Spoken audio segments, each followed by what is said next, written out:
નમસ્કાર, અરાઉન્ડ ગુજરાત સાથે હું છું માસૂમ। સમાચારોની શરૂઆત કરીએ હેડલાઇન્સથી।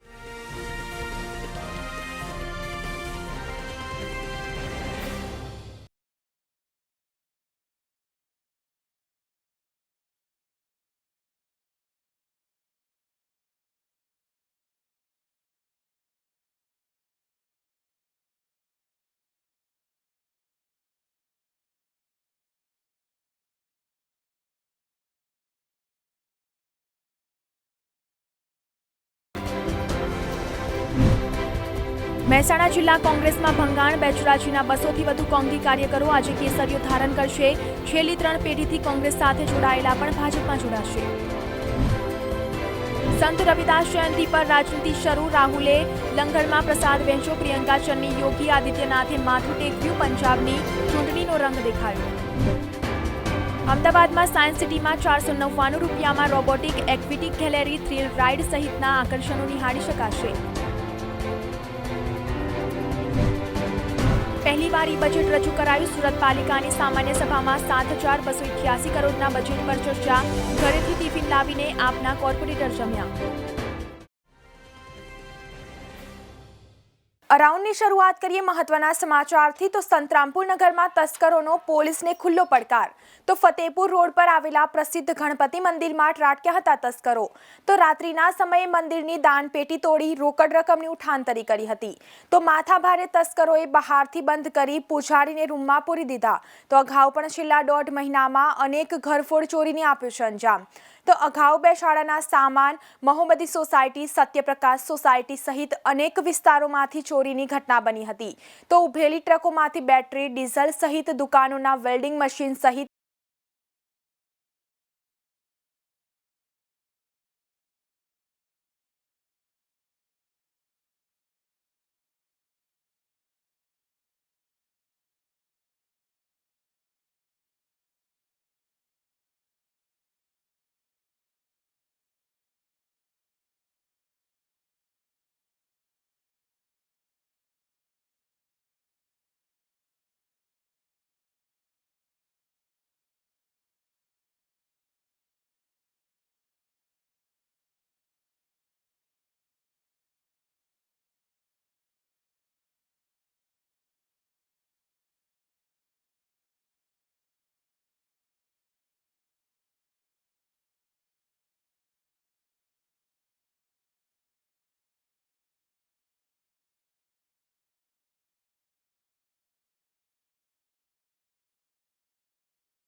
પોલીસ નિષ્ફળ ગઈ છે।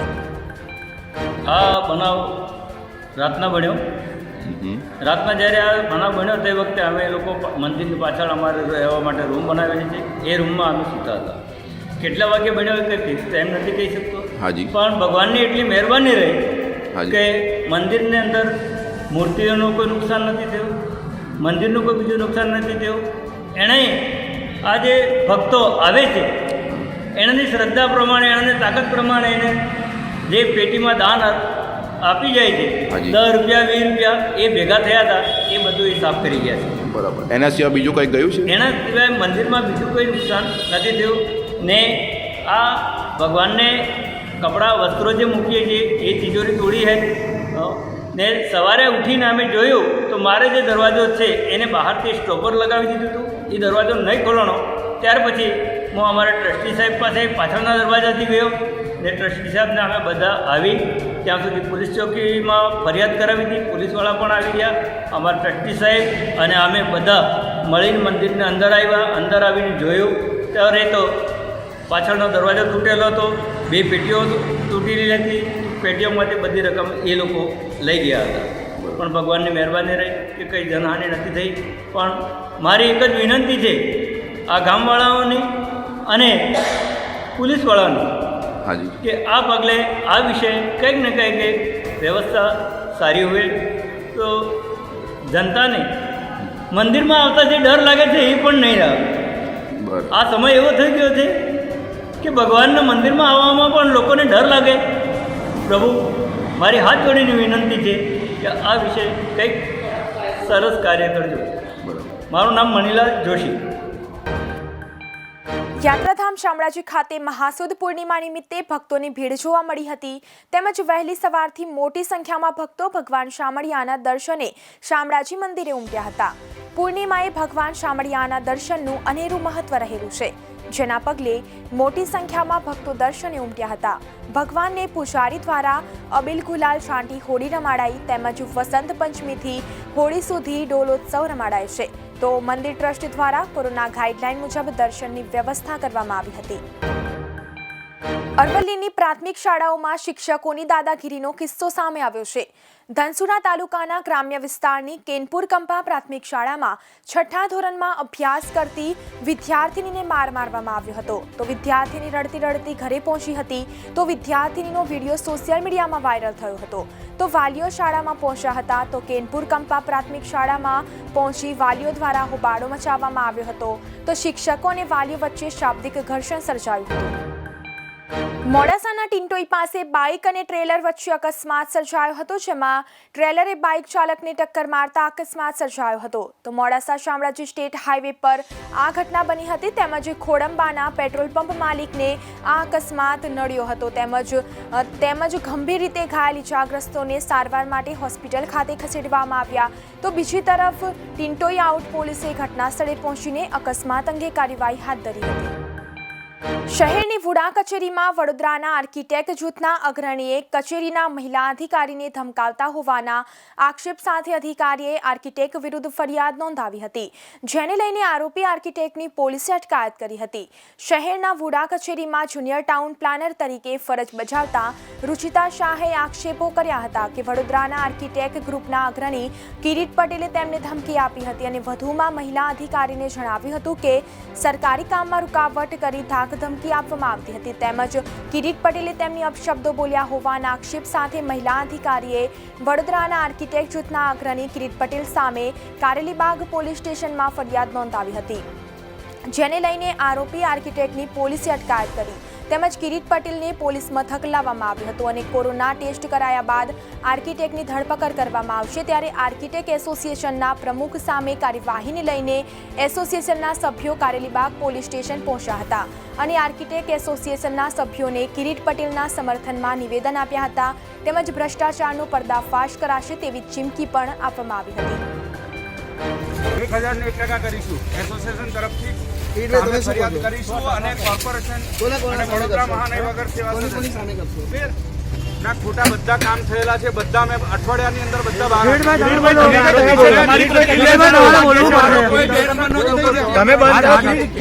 તમારી ધરપકડ થઈ છે, તમારી પ્રતિક્રિયા જાણવા માંગીએ. કિરીટભાઈ શું કે તમે કહેશો? તમારી પ્રતિક્રિયા શું છે? શું કાર્યવાહી કરશો તમે? સામે ફરિયાદ કરશો? આજે ફરિયાદ થઈ છે, સાચી ખોટી છે?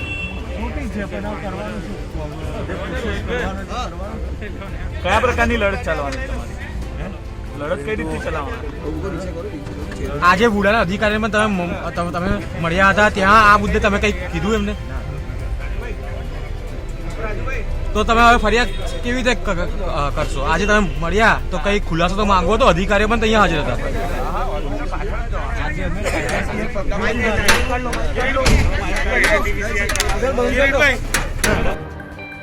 અમારા આર્કિટેક્ટ એસોસિએશનના પ્રમુખની અત્યારે ધરપકડ કરવામાં આવી છે. કોઈના દબાણથી આ કાર્ય થઈ રહ્યું છે. અમારા આર્કિટેક્ટ એસોસિએશનમાં જે અમારા પ્રમુખની ધરપકડ થઈ છે તદ્દન નિયમ વિરુદ્ધ થઈ છે. અમારો કોઈ એવો 2 નંબરનું કોઈ કાર્ય નથી કે કોઈ બુટલેગર નથી કે જેની રાત્રે 9 વાગે ધરપકડ કરવી પડે. એવું કોઈ મોટી જાનહાનિ, એવો કોઈ મોટો બનાવ નથી બન્યો કે રાત્રે 9 વાગે એમને લઈને આવવા પડે. પરંતુ કેટલાક એવા અધિકારીઓ પોતાના પાપ છુપાવવા માટે, પોતાના અધિકારીઓએ ખોટા કામ કરેલા છે છુપાવવા માટે, દબાવવા માટે આ કાર્ય કરાવડાવવામાં આવેલું છે. એ અમે તદ્દન ચલાવવામાં નહીં આવે. જેટલા પણ અધિકારીએ વડોદરા કોર્પોરેશન ડિપાર્ટમેન્ટ તથા વુડા કચેરીમાં કરોડોનું જે નુકસાન કરેલું છે અને પબ્લિકને હેરેસમેન્ટ થયેલું છે એ બધા કૌભાંડો અમે બહાર લાવીશું. હિંમતનગર હિંમતનગર ખાતે સાબરકાંઠા અરવલ્લીની સંયુક્ત દિવ્યાંગ મોબાઈલ કોર્ટની સુનાવણી હાથ ધરવામાં આવી હતી. સાબરકાંઠા જિલ્લાના હિંમતનગર કલેક્ટર કચેરી સભાખંડમાં દિવ્યાંગ વ્યક્તિઓ માટે કમિશનર શ્રી વિજય રાજપૂતના અધ્યક્ષસ્થાને સાબરકાંઠા અરવલ્લી જિલ્લાની સંયુક્ત દિવ્યાંગ મોબાઈલ કોર્ટની સુનાવણી હાથ ધરવામાં આવી હતી. બંને જિલ્લાના દિવ્યાંગજનોની વિવિધ રજૂઆતો ફરિયાદોના નિરાકરણ અર્થે આ દિવ્યાંગ મોબાઈલ કોર્ટનું આયોજન કરવામાં આવ્યું હતું. આ મોબાઈલ કોર્ટમાં દિવ્યાંગજનો દ્વારા વિવિધ 45 જેટલા પ્રશ્નોની રજૂઆત કરવામાં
એનડી પરમાર, અરવલ્લી જિલ્લા ડેપ્યુટી કલેક્ટર એસ.કે. ડાભી હાજર રહ્યા હતા. બુલેટિનની વચ્ચે મહત્વના સમાચાર મળી રહ્યા છે. અમરેલીમાં બે દાલા મથ્થાનો વિડીયો વાયરલ થયો છે. સિલાણાથી હાલરિયા વચ્ચે ખેતરોમાં સિંહોના ધામા, તો બગસરા પંથકમાં રેવન્યુ વિસ્તારમાં બે સિંહ જોવા મળ્યા, તો ખેતરોમાં સિંહોના આંટાફેરાથી ખેડૂતોમાં ચિંતા સર્જાઈ છે. ડાલમથ્થા સિંહનો વિડીયો વાયરલ થઈ રહ્યો છે, તો સ્થાનિક ખેડૂતો દ્વારા ઉતારવામાં આવ્યો હતો આ વિડીયો. તો અમરેલીમાં બે દાલામથ્થાનો વિડીયો વાયરલ થયો છે. સિલાણાથી હાલરિયા વચ્ચે ખેતરોમાં સિંહોના ધામા, તો બગસરા પંથકમાં રેવન્યુ વિસ્તારમાં બે સિંહ જોવા મળ્યા. ખેતરોમાં સિંહોના આંટાફેરાથી ખેડૂતોમાં પણ ચિંતા વધી છે. તો દાલામથ્થા સિંહોનો વિડીયો હાલ સોશિયલ મીડિયામાં વાયરલ થઈ રહ્યો છે. સ્થાનિક ખેડૂતો દ્વારા ઉતારવામાં આવ્યો હતો આ વિડીયો. ટ્રેનોમાં નિંદ્રાધીન મુસાફરોના સામાન ચોરી કરતા ઉત્તર પ્રદેશ અને ગઠિયાને પશ્ચિમ રેલવે લોકલ ક્રાઇમ બ્રાન્ચની ટીમે ઝડપી પાડ્યા, તેમજ 3 ગુનાના ભેદ ઉકેલ્યા છે. પોલીસે આરોપી પાસેથી ₹11.43 લાખ ઉપરાંતનો મુદ્દામાલ કબજે કરી કાર્યવાહી હાથ ધરી છે. પોલીસે અન્ય ગુનાના ભેદ ઉકેલવા આરોપીના રિમાન્ડની તજવીજ હાથ ધરી છે. ઇન્ચાર્જ રેલવે પોલીસ વડા BS વસાવાએ જણાવ્યું હતું કે છેલ્લા ઘણા સમયથી ટ્રેનમાં મુસાફરી દરમિયાન નિંદ્રાધીન મુસાફરોના કિંમતી સામાનની ચોરી થવાની ઘટનાઓ વધતા હવે railway local crime branch PI ઉત્સવ બારોટ અને તેમની ટીમ દ્વારા CCTV ફૂટેજ અને સર્વેલન્સની ટીમની મદદથી તપાસ શરૂ કરવામાં આવી હતી. તે દરમિયાન માહિતીના આધારે ટીમ 3 દિવસ સુધી સ્થાનિક વેશભૂષામાં વોચ ગોઠવી આરોપી રાકેશ ઉર્ફે કલ્લુ આહિરવાળને ઝડપી પાડ્યો હતો અને તેની તપાસ કરતા તેની પાસેથી ₹11.43 લાખનો મુદ્દામાલ કબજે કર્યો હતો. મહિલાઓ અને યુવતીઓ અત્યાચાર અને હુમલાની સામે પોતે સુરક્ષિત થઈ શકે તેના માટે વિશ્વ હિન્દુ પરિષદ દ્વારા તૈયારીઓ શરૂ કરી દેવામાં આવી છે. જેના ભાગરૂપે દુર્ગા વાહિની પાંખ દ્વારા વધુમાં વધુ યુવતીઓને શારીરિક અને માનસિક રીતે સજ્જ કરવા માટેની દિશામાં કામ કરવાનું શરૂ કરી દેવામાં આવશે. વિશ્વ હિન્દુ પરિષદ દ્વારા યોજાયેલી પત્રકાર પરિષદમાં મહિલાઓને સક્ષમ કરવા માટેના આયોજન અંગેની માહિતી આપવામાં આવી હતી. પાસોદરામાં ગ્રીષ્મા હત્યા કેસ બાદ ફરી એક વખત મહિલાઓ પોતાની સુરક્ષા કેવી રીતે કરશે તેને લઈને ચર્ચા જોરશોરથી શરૂ થઈ છે. મહિલાઓને છેડતી થાય અથવા તો તેના ઉપર હુમલા થાય તેવા સમયે કેવી રીતે પોતાનો બચાવ કરી શકે તેના માટેની ટ્રેનિંગ આપવી એ ખૂબ જ જરૂરી હોય તેવું એક સામાજિક સ્તર ઉપર ચર્ચાએ ફરી એકવાર જોર પકડ્યું છે, જેને ધ્યાનમાં રાખીને દુર્ગા વાહિની સક્રિય થઈ છે. સંજોગોને જોતા દુર્ગા વાહિની વધુમાં વધુ યુવતીઓને અને પોતાના તરફ લાવવા માટેનો પ્રયાસ શરૂ કર્યો છે. મહાનગરપાલિકાની સ્થાયી સમિતિ અધ્યક્ષ પરેશ પટેલે સામાન્ય સભા સમક્ષ બજેટ રજૂ કર્યું હતું. 7,288 કરોડનું બજેટ રજૂ કરીને વિસ્તૃત ચર્ચા શરૂ કરી હતી. આ બજેટમાં તેઓ એક મહિનાના માત્ર ₹300 વિદ્યાર્થીઓને બસમાં લિમિટેડ બસ મુસાફરી માટેની જાહેરાત કરી હતી. આ વર્ષે પહેલીવાર બજેટ રજૂ કરવાને બદલે બજેટમાં કયા પ્રકારની જોગવાઈ કરવામાં આવી છે તેની વિસ્તૃત જાણકારી સ્થાયી સમિતિ અધ્યક્ષ દ્વારા આપવામાં આવે છે. સાથે જ પાલિકાના આમ આદમીના કોર્પોરેટર ભાજપમાં જોડાઈ જતા સભા તોફાની ન બને તે માટે સુરક્ષા બંદોબસ્ત વધારી દેવામાં આવ્યો હતો. સામાન્ય સભામાં લતા મંગેશકર અને ગ્રીષ્માને શ્રદ્ધાંજલિ આપી 5 મિનિટ સભા મોકૂફ રાખવામાં આવી હતી. તેમજ સુરત મ્યુનિસિપાલિટી બજેટની પહેલી એવી સામાન્ય બની હતી જે પેપરલેસ અને ઈ બજેટ રજૂ કરવામાં આવ્યું હતું. પાલિકા દ્વારા કોર્પોરેટરોને લેપટોપ આપવામાં આવે છે. તેનો પહેલી વખત એક સાથે બહોળો ઉપયોગ થતો જોવા મળ્યો હતો. 17 ફેબ્રુઆરીએ ગુજરાતના તમામ પેટ્રોલિયમ ડીલર્સની સીએનજી પંપ બંધ રાખવાની ચીમકી આપવામાં આવી છે. છેલ્લા 3 વર્ષથી માર્જિનનો પ્રશ્ન પેન્ડિંગ હોવાને કારણે રાજ્યના 1200 સીએનજી પંપ બપોરે 1 થી 3 વાગ્યા સુધી બંધ રહેશે. આ અંગે federation of Gujarat petroleum dealers એસોસિએશનના પ્રમુખ અરવિંદ ઠક્કરે જણાવ્યું છે કે સીએનજીનું ડીલર માર્જિન 1 જુલાઈ 2019ના રોજ વધારવાનું નક્કી કરાયું હતું, જેને 30 મહિના થઈ ગયા છતાં અમારા ડીલર માર્જિનમાં કોઈ વધારો નથી કરવામાં આવ્યો. આ બાબતે અમે ઓઇલ કંપનીને અનેક વખત રજૂઆત કરી છે, પરંતુ અમારી રજૂઆતોને ધ્યાનમાં લીધી નથી. તે માટે ના છૂટકે અમારે અભિયાન કરવાનું નક્કી કરવું પડ્યું છે. તેમણે વધુમાં જણાવ્યું હતું કે 17મી ફેબ્રુઆરીને ગુરુવારે ગુજરાતના તમામ 1200 સીએનજી પંપ બંધ રહેશે. બપોરે 1 કલાકથી 3 વાગ્યા સુધી સીએનજીનું વેચાણ બંધ રાખવામાં આવશે. અમારા ગ્રાહકોને તકલીફ પડશે તો તેની તમામ જવાબદારી ઓઇલ કંપનીની રહેશે. અમારા નિર્ણયની જાણ અમે ત્રણેય ઓઇલ કંપનીને કરી છે. અમદાવાદ શહેરના કાલુપુર રેલવે સ્ટેશન ઇલેક્ટ્રિક વાહને લઈને આવતા પ્રવાસીઓ માટે મહત્વની સેવાનો પ્રારંભ થયો છે. રેલવે સ્ટેશનને પ્રદૂષણ મુક્ત કરવાની દિશામાં મહત્વનું પગલું લેવામાં આવ્યું છે. રેલવે સ્ટેશન પર ઇલેક્ટ્રિક વાહન સેવા તથા તેને ચાર્જિંગની સુવિધાની શરૂઆત કરવામાં આવી છે. આ સેવા માટે રેલવે વિભાગ અને ખાનગી કંપની દ્વારા કરાર પણ કરવામાં આવ્યા છે. કાલુપુર રેલવે સ્ટેશન પર આવતા પ્રવાસીઓ માટે હવે ઇલેક્ટ્રિક વાહનની સુવિધા મળી રહેશે. ઇલેક્ટ્રિક વાહનની સુવિધા મળવાથી પ્રવાસીઓને અન્ય વાહનોની સરખામણીએ ઓછા ખર્ચે આ સેવાનો લાભ લઈ શકશે. ઇલેક્ટ્રિક વાહન પ્રતિ કિલોમીટર ₹12 થી ₹16ના ભાડા દરે મળી રહેશે. તેમજ રેલવે સ્ટેશનના પાર્કિંગ પાસેના વિસ્તારમાં ઇલેક્ટ્રિક ચાર્જિંગ સ્ટેશન પણ ઊભું કરવામાં આવ્યું છે, જ્યાં એક સાથે 4 જેટલા વાહનનું ચાર્જિંગ થઈ શકે છે. અમદાવાદ શહેર પોલીસ કમિશનર અને પશ્ચિમ રેલવે વિભાગના ડિવિઝનલ મેનેજરે આ સેવાની શરૂઆત કરાવી હતી. કોરોના કાળમાં 2 વર્ષ બાદ રાજ્યમાં 17 ફેબ્રુઆરીથી નાના ભૂલકાઓની પ્રી સ્કૂલ અને આંગણવાડીઓમાં ફરી કિલકિલાટ શરૂ થવાનો છે. શહેરમાં આવેલી 2129 આંગણવાડીઓમાં આશરે 55,000 જેટલા ભૂલકાઓ ભણવા જશે. અમદાવાદ મ્યુનિસિપલ કોર્પોરેશન દ્વારા આંગણવાડીઓ ચલાવવામાં આવે છે, તો આંગણવાડીઓ શરૂ થવા જઈ રહી છે ત્યારે બાળકોને આવકારવા માટે તૈયારીઓ કરવામાં આવશે. જોકે સવાર સુધીમાં આંગણવાડી વર્કર બહેનોએ કાલથી આંગણવાડીઓ શરૂ કરવા અંગેની કોઈ સૂચના અપાઈ નથી. તો મ્યુનિસિપલ કોર્પોરેશનની મહિલા અને બાળ વિકાસ કમિટીના ચેરમેન પ્રતિભાબેને જણાવ્યું હતું કે અમદાવાદ શહેરમાં 17 ફેબ્રુઆરીથી આંગણવાડી શરૂ થવાની છે. બાળકો 2 વર્ષ બાદ પહેલીવાર ભણવા માટે આવશે, જેથી તેઓને ફ્રૂટ આપીને ભણવા માટે મણકાની સ્લેટ, વેજીટેબલ એન્ડ ફ્રૂટ સહિત અન્ય ચિત્રો થકી જાણકારી આપતી બુક આપી તેમને આવકારવામાં આવશે. વલસાડની કુસુમ વિદ્યાલયમાં ગત સોમવારે યોજાયેલી વક્તૃત્વ સ્પર્ધામાં મારો આદર્શ નાથુરામ ગોડસે વિષય પર ગાંધીની નિંદા કરનાર તથા ગોડસેને હીરો તરીકે ચિતરનાર બાળકને પ્રથમ ક્રમે વિજેતા જાહેર કરાયો હતો, જેને લઈને કોંગ્રેસે વિરોધ કર્યો છે. ભાજપ તથા આરએસએસ પર આક્ષેપ કર્યા છે. કોંગ્રેસના પ્રવક્તા મનીષ દોશીએ જણાવ્યું હતું કે ભાજપની સરકાર અને આરએસએસ દ્વારા આઝાદીનો ઇતિહાસ બદલવા માંગે છે, જેથી વલસાડની સ્કૂલોમાં વક્તૃત્વ સ્પર્ધામાં ગોડસેનો વિષય રાખી ગોડસેને હીરો બનાવવામાં આવ્યો છે. આટલી મોટી ઘટનાને લઈને મુખ્યમંત્રી ચૂપ છે અને સરકાર પણ ચૂપ છે. ગાંધીજીના હત્યારાને હીરો બનાવવાનો પ્રયાસ કરવામાં આવ્યો છે. ગુજરાતમાં બાળકોના વિચાર બદલવા પણ પ્રયત્ન કરવામાં આવી રહ્યા છે.